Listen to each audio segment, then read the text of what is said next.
Chapter 9.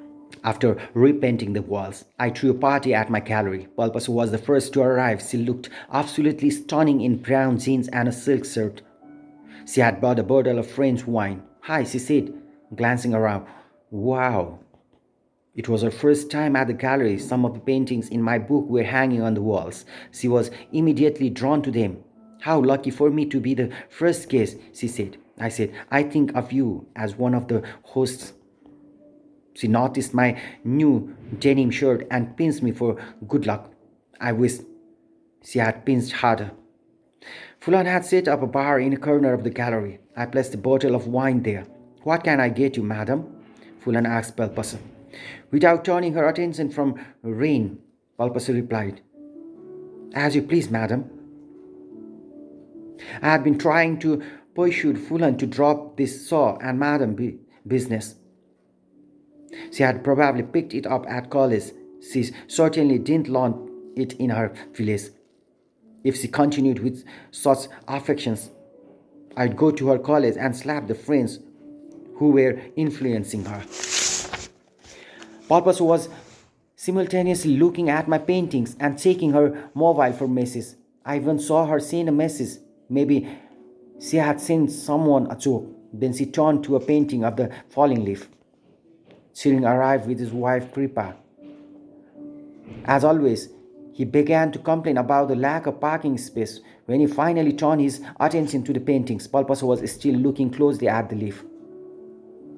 When's your flight? I asked Chirin. I haven't decided. Why not? Why should I pay for my own ticket? He said. It's just a photo exhibition. Typical Nepali thinking, I said. Exhibitions are good business opportunities. You can sell your photographs and also make contact with international agents and galleries. Not necessarily, she said. And if money was my priority, why should I have closed my trekking company to concentrate on photography? Kishore seemed to materialize from nowhere. It was unusual to see him without a guitar in his hands.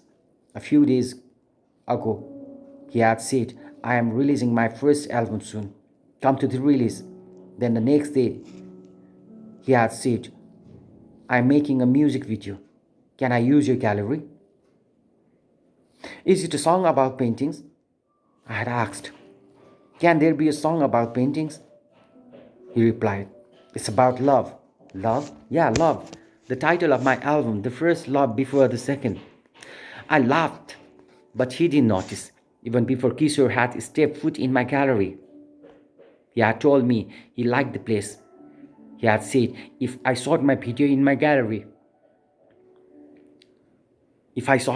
in your gallery, people will think I live in a really fancy house.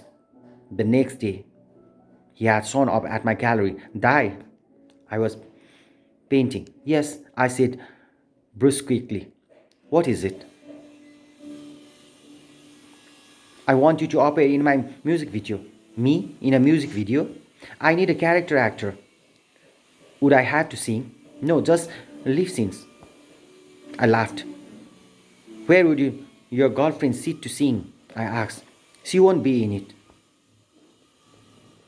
We are just going to use her photo. It's a solo, after all, not a duet.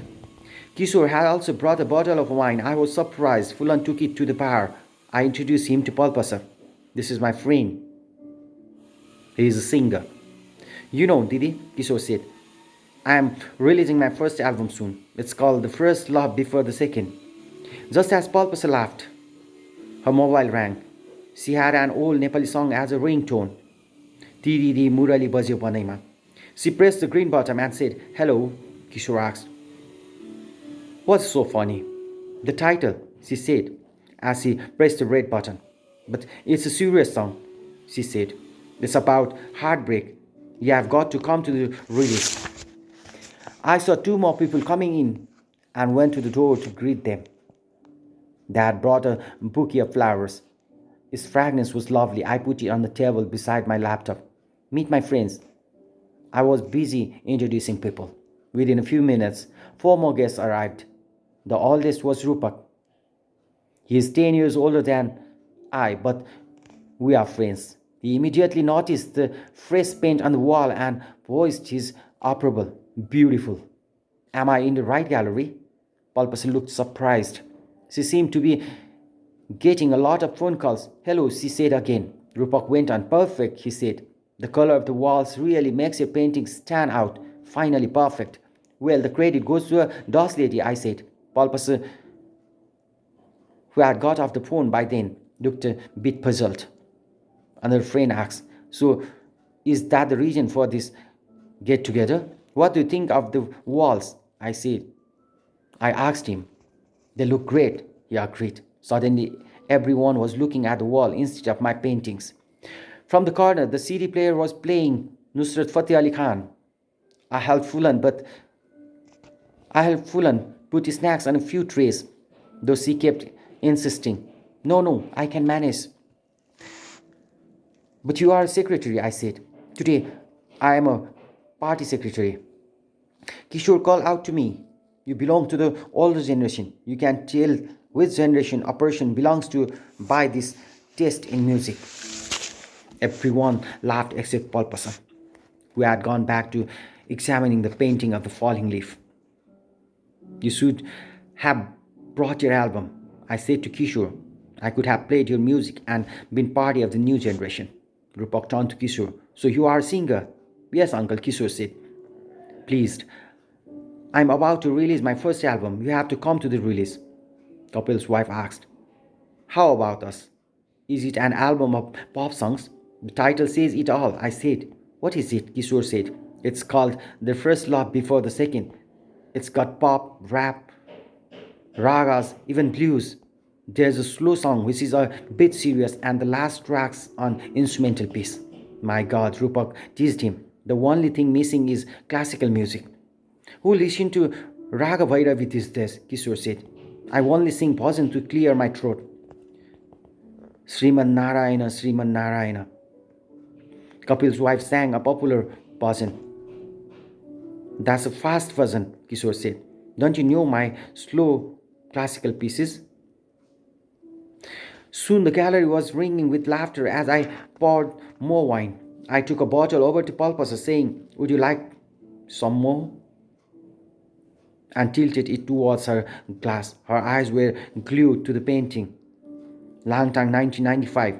She turned so I could pour the wine and our finger tossed. I wanted to keep pouring and wished the glass would never fill. Perhaps she was thinking the same thing because we were both startled when the wine overflowed from her glass, dropping onto her shoes. We looked at each other, embarrassed. Her cheeks were redder than the wine. She had a simple thought. Your cheeks are so rosy, they look like they are about to drip.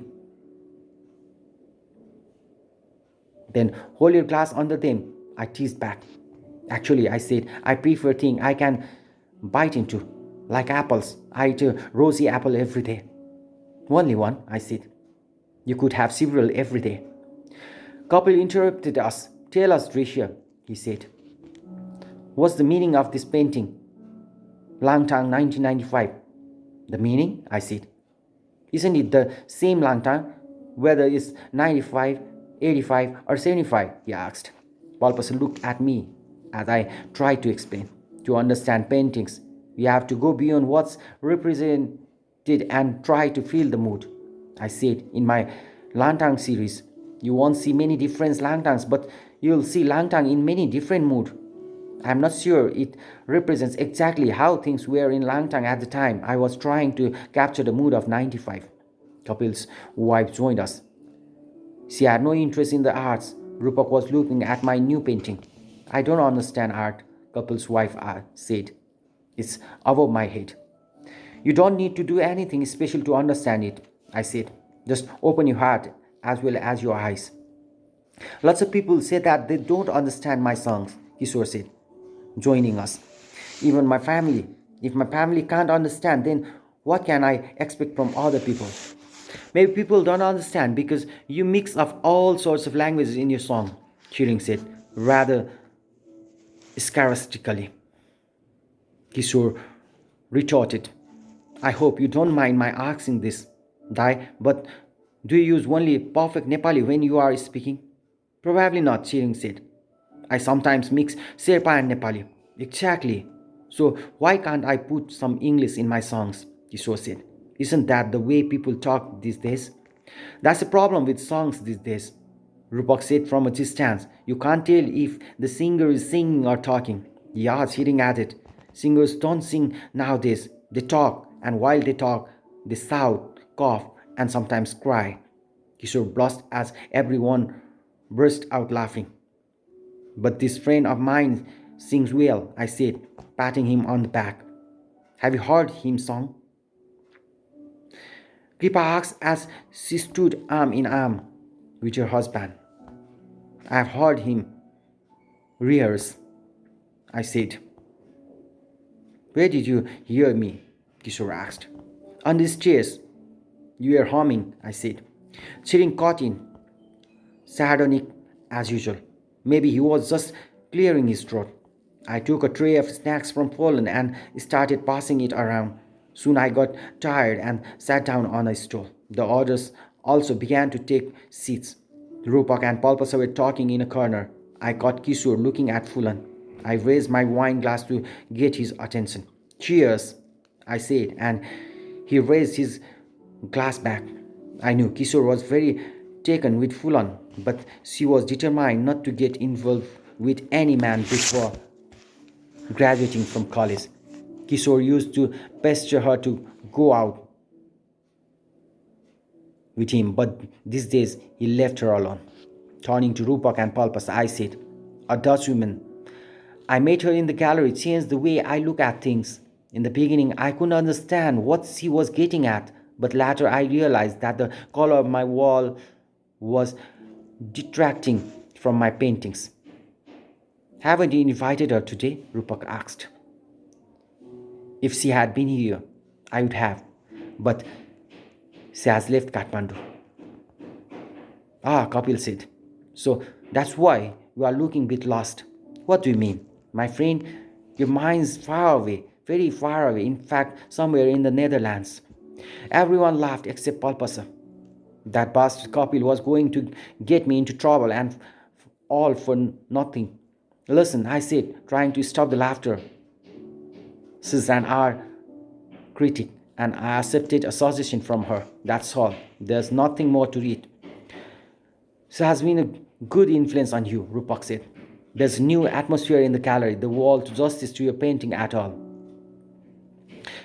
Can walls do justice to art? Kishore asked. Chiring sniffed. That's what our host appears to be claiming.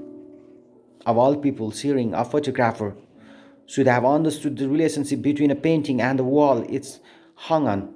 I glanced at Palpasa. She had become a falling leaf again, looking for a place to rest. At that point, Fulan said, I'm grateful to that Dutchwoman. After the first spoke to him, so I didn't come to the gallery for months. But in the end, she rescued him. I glared at her, displeased. But Fulan continued. When she sent a letter suggesting he paint the wall of different colors, he was suddenly very happy.